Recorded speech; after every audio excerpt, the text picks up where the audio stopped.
One of the best ways to grow your YouTube channel is to consistently post new content, but this is also an area that a lot of YouTubers struggle with. So in this video, I'm going to share with you some strategies you can use to maintain consistency when it comes to creating new content for YouTube.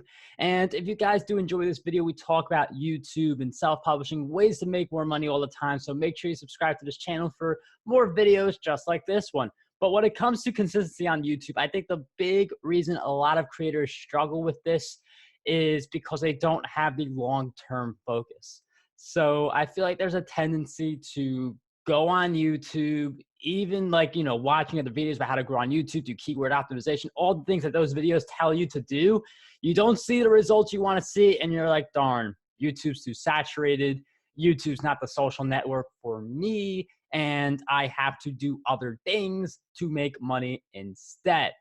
And I think that's the biggest reason people aren't consistent, because if you stick around for YouTube for the long term, that's how the results come, because you learn from your past videos. You start to grow a following. In the long term, that's essential for the YouTube success. You could do everything else, video SEO, which I talk about in another video, video marketing, which I also talk about. But if you're not putting in time, like time is that great equalizer. If you're on YouTube for like a year, 2 years, 3 years, doing all this stuff, that's when you're going to really start to see the incredible momentum YouTube is known for the creators who you just suddenly see pop up, and it feels like it happened overnight.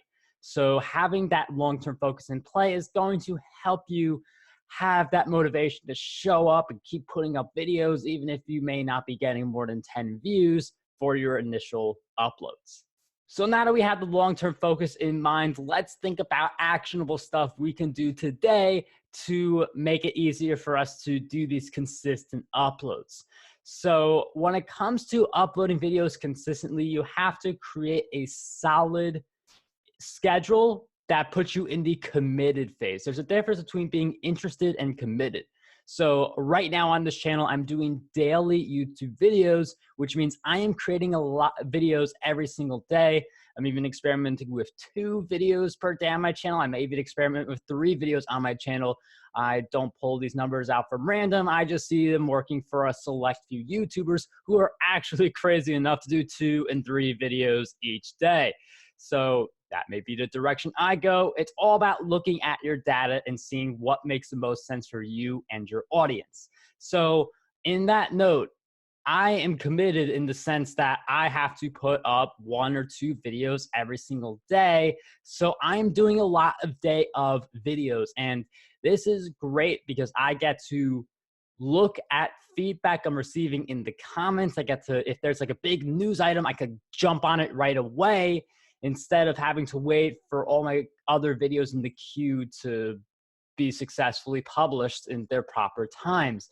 So doing a lot more day of videos has helped me. So I don't really do as many morning publications, but I do more towards the evening, just due to the nature of doing a day of video.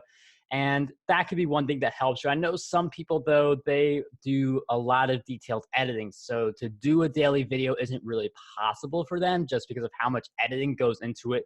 Like if you're someone who's like, getting music, a lot of clips, then maybe you go for a weekly video, but you do daily edits for it. So each day you're doing something to make the video more complete rather than taking a day off. I think if you do a little bit on YouTube each day, at least 30 minutes a day, whether you're creating new content or you are editing content, that's going to help you maintain your consistency. Because if you take time off of YouTube, it's harder for you to get back into a groove, and it's harder for you to cement some of those cornerstone habits you need to be consistent on YouTube.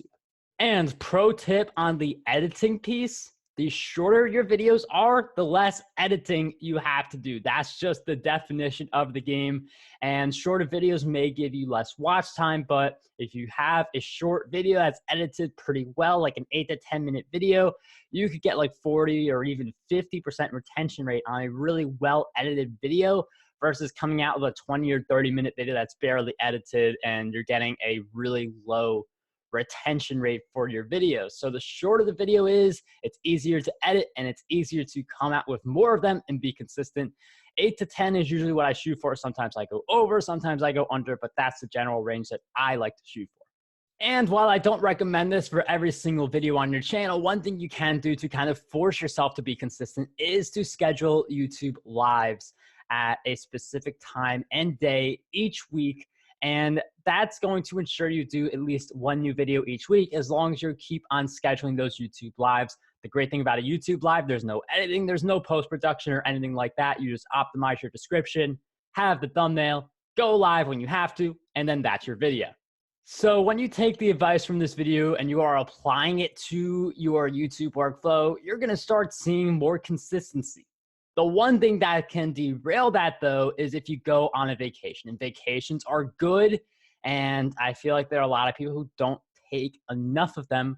But with a vacation, you have to, you have this work-life balance where on some days it's going to lean heavily towards work, other days it's going to lean heavily towards balance. Like not every day is a perfect work-life balance. I feel like that's a thing people get mixed up in that area.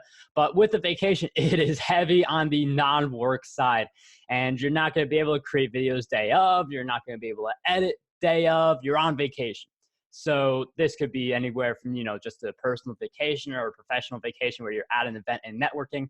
So instead of having these events happen and then be like, oh, well, there goes my YouTube schedule, because I did that. I said, there goes my YouTube schedule for like 3 days. My stats, everything went down because of that time I took off.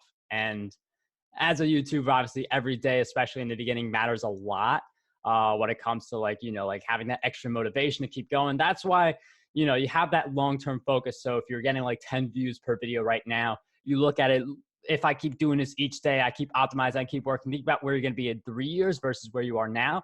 But think about when you're going to go on the vacation and start doing an extra video here and there, so it doesn't feel rushed and you're trying to cram it in and you don't do a good job at editing and you cut corners.